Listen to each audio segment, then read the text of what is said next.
주님이 홀로 가신 그 길 나도 따라가오.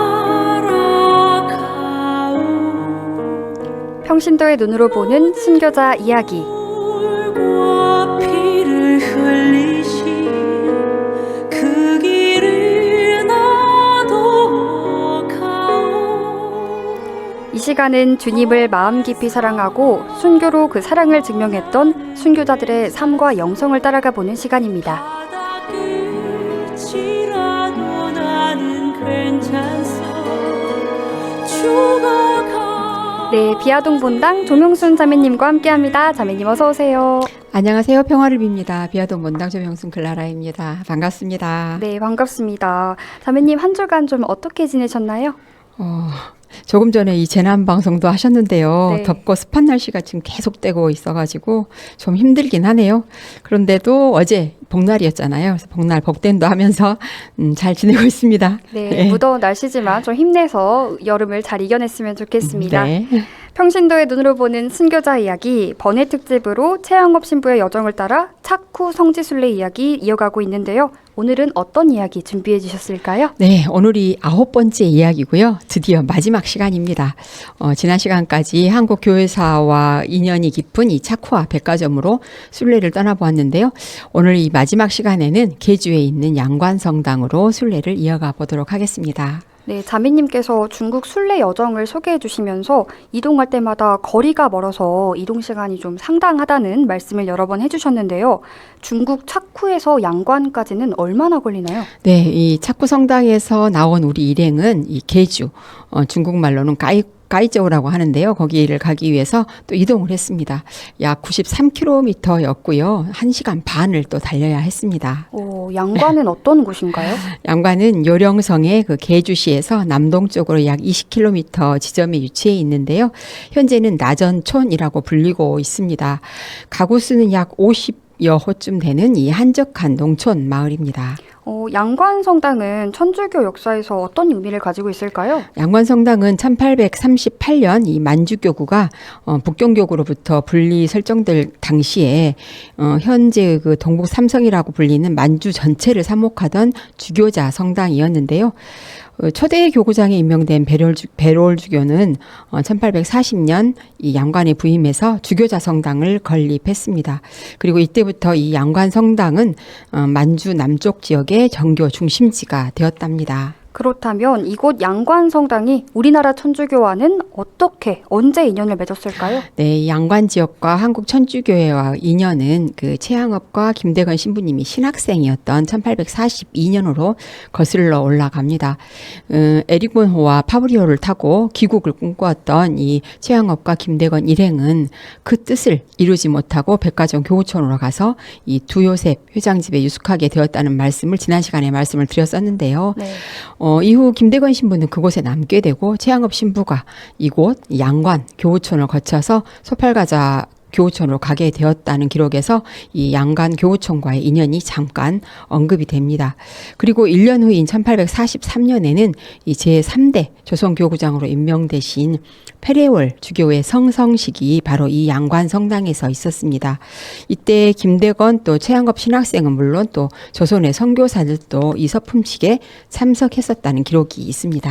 네, 그리고 양관성당이 조선 선교사들의 거점 역할을 하기도 했다고요? 네, 그 만주교구의 초대 교구장이신 그 베롤 주교가 양관에 주교자 성당을 건립했었다고 말씀드렸었는데요.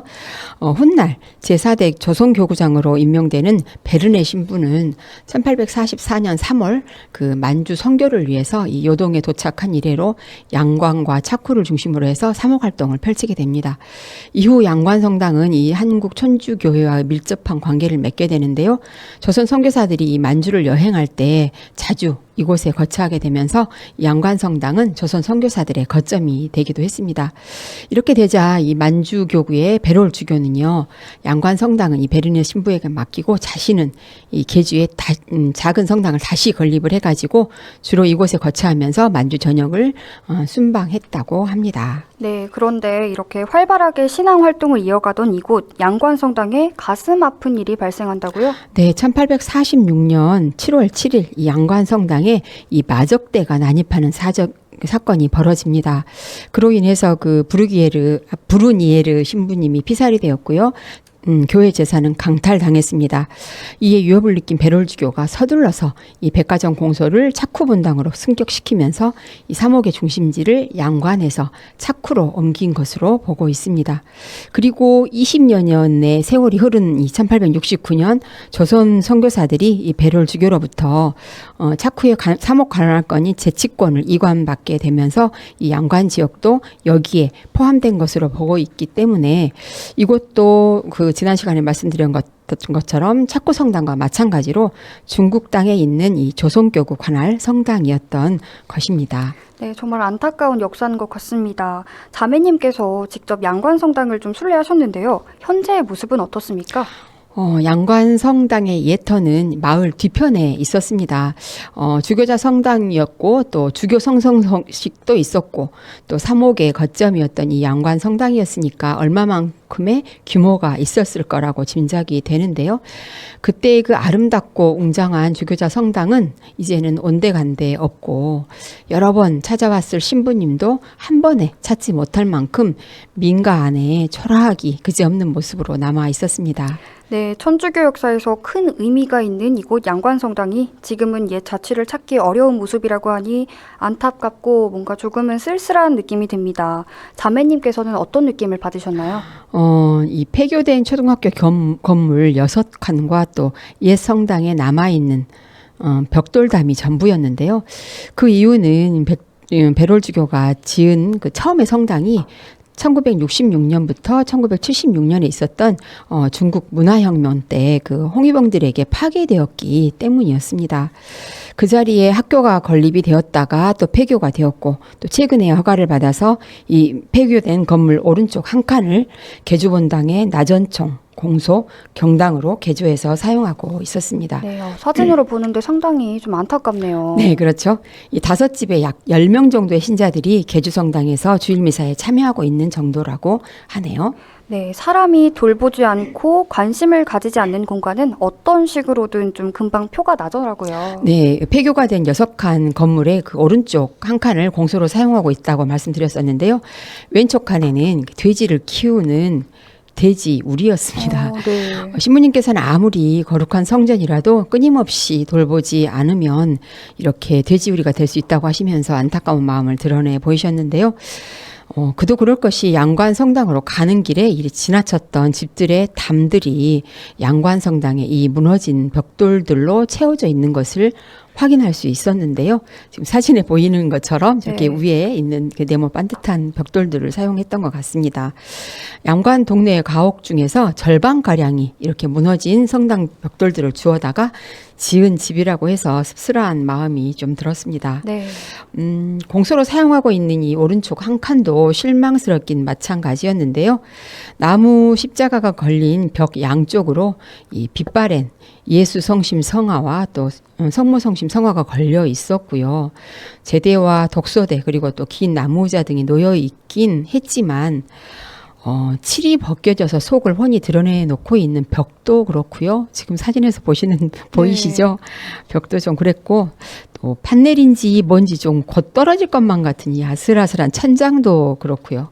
공소 건물이 잘 관리되고 있다는 생각은 들지 않았습니다. 네, 사진을 함께 보고 있는데 저도 좀 안타까운 마음이 그렇죠. 같이 드네요. 네. 그런데 여기서 굉장히 감동을 받게 되는 일이 있으셨다고요? 네, 옛 성당태가 초라하기 그지없는 모습으로 남아있는 사진으로 보는 바와 같이 그런 공소였지만 우리 일행의 마음속에 정말 깊이 각인될 만한 감동의 순간이 있었는데요. 신부님께서 이 초라한 곳에서 성체 강복을 준비하셨던 것입니다. 신부님은 이곳에서 성체 강복을 하기 위해서 이 차쿠 성당에서부터 양관 성당까지 성체를 몸에 모신 채로 1시간 반을 이동하셨던 거죠. 성체를 모시고 계셨기 때문에 이동 중 내내 침묵을 유지하셨고요. 그것을 알아차린 우리 일행들도 가능한 침묵을 유지하고 있었는데요. 이 초라한 공소 안에서 이 성체 강복을 준비하신 신부님은 건물 앞 마당에서 성체 강복을 해주셨습니다. 네. 정말 뜻하지 않은 곳에서 이렇게 무릎을 꿇고 성체 강복을 받게 된 우리 일행은 정말 말로 다 할 수 없는 마음의 울림을 받았는데요. 마치 예수님이 탄생하신 베들레헴의 초라한 마국간이 생각이 났습니다. 초라하기 그지없는 양관 성당, 지금의 나전청 공소에서 예수님의 분명한 현존을 보았던 것입니다. 그날의 감동은 평생 잊지 못할 것 같습니다. 네, 초기 교회 공동체의 모습이 떠오르는 것 같은데요. 예수님께서도 가장 낮은 자리에 임하셨고 광야에서 기도하시고 가장 힘든 자리로 옮겨가면서 제자들과 함께 했으니까요. 네, 그렇습니다. 마침 신부님의 행차를 알고 동네 신자 두 분이 오셔가지고 성체 강복에 함께 하셨었는데요. 두 분은 모자 관계였습니다. 아들은 이곳 양관터를 지키는 중국인 리시라고 하는 분이셨고요. 이 성당 옆에 살고 있는 그도 역시 이 문화 대혁명 때 무너진 성당의 벽돌로 집을 지었다고 합니다. 그러니까 네. 외인들이 얼마나 가볍게 이 무너진 벽돌들을 사용했을지 짐작할 수 있었을 것 같은데요. 꽤 말씀이 많으셨던 그분은 우리나라로 말하면 구교우였습니다. 문화혁명 당시에 가족이 희생됐다는 말씀을 쉼없이 들려주셨습니다. 신부님의 통역으로 이야기의 줄거리는 대충 파악할 수 있었지만 자세한 이야기는 저희가 알아들을 수 없었는데도 우리 일행 모두 매우 관심 있게 들었던 기억이 납니다. 네, 맞습니다. 눈빛과 표정, 또 따뜻한 온기와 분위기, 참 말하지 않아도 통하는 것들이 있으니까요. 네, 그렇습니다. 우리가 떠날 무렵 또 소식을 들은 신자들 몇 분이 오셨는데요. 모두들 얼마나 반가워하셨는지 떠나는 신부님께 이 달걀도 챙겨주시고 또 버스 타는 곳까지 따라 나오시던 모습을 보면서 최양업 신부님이 쓰신 편지가 생각이 났습니다. 최양업 신부님이 공소 신자들을 만나러 가면 오랫동안 신부님을 기다렸던 신자들이 헤어지기가 아쉬워서 어쩔 줄 몰라 했다는 모습을 이곳에 재현해 놓은 것 같았습니다. 네, 맞습니다. 지금도 일할 일꾼, 성소자와 목자가 부족하다는 말이 계속 나오고 있지만 조선시대 때에는 사제가 정말 귀하지 않았습니까? 네, 그렇죠. 머릿속으로 저도 좀 상상이 되는 것 같은데요. 그리고 또 아주 특별한 미사를 드린 곳이 있었다고요? 네, 이번 순례의 마지막 감동 포인트는 작은 호텔방에서 이 30여 명이 옹기종기 모여 앉아서 숨죽이며 드렸던 미사였습니다. 원래 일정에는 이 떠나는 날 미사 계획이 없었어요. 그래서 미사를 드리지 않고 떠나는 것을 다들 좀 아쉬워하고 있었는데요. 우리의 마음을 읽으신 이 베티성지의 이성재 신부님께서 마지막 밤 호텔에 도착하자 없던 일정을 끼워 넣어 주셨습니다. 네, 그런데 미사를 드리기까지 과정이 또 쉽지가 않았다고요? 네, 새벽 6시. 네. 장소는 신부님이 묵으시는 호텔방이었고 주의할 사항은 우리의 움직임이 그 호텔 CCTV에 잡힐 수 있으니까 여러 명이 한꺼번에 이동하지 말라는 것이었습니다. 네. 그런데 당장 문제가 생겼습니다. 그 호텔은 보안이 지나치게 튼튼해가지고요. 네. 이 각자 나누어진 카드 키로만 엘리베이터를 작성할 수가 있었는데요. 문제는 이 본인이 묵을 숙소층, 그 층하고 노비층에서만 엘리베이터가 열리는 거예요. 자기 키로는. 네.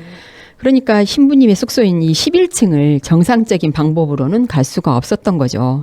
그래서 우리가 찾은 방법은 무조건 노비층으로 갈 수 있었으니까 노비층으로 내려가면 이 가이드를 해주셨던 형제님이 노비층에서 신부님의 숙소인 11층에 이 카드키를 가지고 계시다가 엘리베이터에서 11층만 이렇게 눌러주면서 우리가 올라갈 수 있었는데요. 모두를 긴장하게 한 그야말로 첩보 작전이었습니다.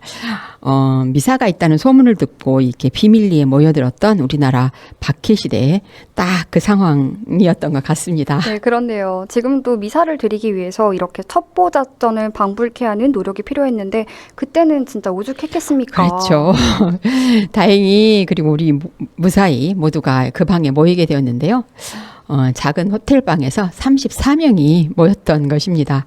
몇 명은 이렇게 침대에 걸쳐 앉았고 또 몇 명은 호텔방 바닥에 주저앉아서 가끔은 찡한 코끝을 느끼면서 숨죽이는 미사를 드렸는데요. 그 순간 이 밀려오는 감동과 감사한 마음을 이 저의 짧은 말로는 다 전달할 자신이 없고요. 네. 그날 이구동성으로 평생 잊을 수 없는 미사였다라는 말로 대신해 보겠습니다. 네, 자 이렇게 번외 특집으로 전해드렸던 최양업 신부님과 인연이 깊은 중국 착후 등을 함께 순례해봤는데요. 이번 순례를 하면서 우리 자매님 어떤 묵상을 좀 해보셨을까요? 최양업 신부님의 발자취를 따라 이번 순례에서 무엇보다 감사한 마음이 가장 많았던 순례였습니다. 기대했던 것보다 많은 것을 얻었던 만큼 정말 모든 것에 감사했던 순간들이었고 순례였는데요.